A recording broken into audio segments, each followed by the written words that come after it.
سلام بنات، كي دايرين؟ لاباس عليكم؟ هانيين؟ كي بقيتو مزيان؟ كي دايرين مع هاد الحراره والصهد؟ المهم اليوم كفكره الغداء او العشاء، يعني كتكون شهيوه سهله وبسيطه وخفيفه في هاد الحراره هادي. اقترحت هاد الاقتراح ديال الحمات مشويين وخضيره معاهم كترافقهم، كيجيو غزالين البنات، وفي المذاق ديالهم زوينين، وحتى الشكل ديالو كيكون تيفتح لك الشهيه في هاد الحراره هادي. ما عليكم البنات غير تابعوا لا فيديو باش تشوفوا المراحل ديال الخضيره مشرمله والحيمه مشرمله. وما تنساونيش البنات باللي لايك ديالكم والتعاليق ديالكم الزويونين اللي كيحفزوني. ونبداو على بركه الله.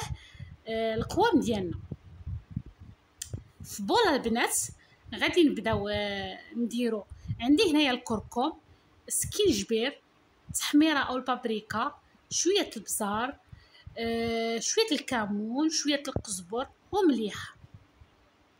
هاد التوابل هادو ويمكن لك الا عندك العطريه ديال اللحم حتى هي زيديها، كتكون زوينه. صافي قبضت هنايا طريفات ديال اللحم اللي غادي نشوي، قطعت عليهم بصيله كبيره، درت عليهم قزبر ومعدنوس، وحطيت عليهم دوك التوابل اللي قلت لكم، وخلطتهم مزيان وخليتهم باتوا ليله كامله في الثلاجه.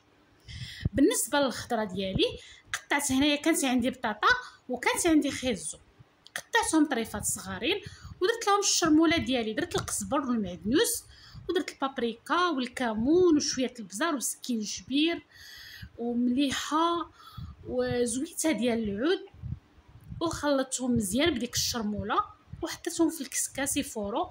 بالنسبه اللي ما بغاهمش يفورو تقدروا تدفعوهم من الفران ويتحمروا في الفران بحال درتيهم في الكسكاس، يعني نفس الطريقه، غير هي كتبقى الطريقه اللي دغيا كتوجدي بها كتكون اسهل من طبيعه الحال.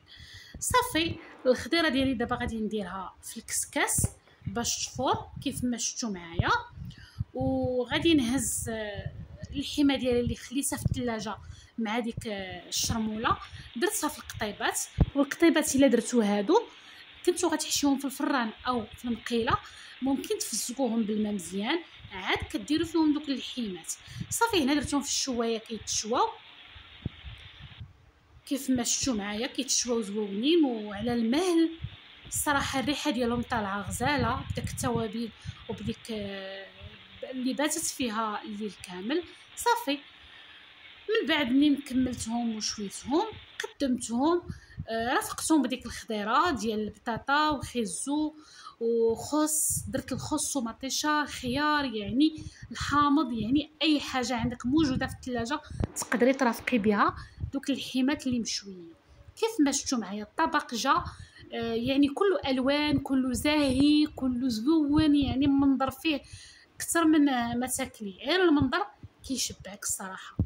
وكانت هذه الفكره ديال اليوم، فكره صيفيه واقتراح صيفي. نتمنى لكم نهار مبروك وساعه مبروكه، وما تنساونيش البنات باللي لايك ديالكم المحفزه، واللي ما مشتركش يشترك وينضم للعائله باش تبقى توصلوا دائما الفيديوهات ديال كويزين امل عابد. مرحبا بكم ومرحبا بالجميع، ومع السلامه والى اللقاء والى فيديو قادم.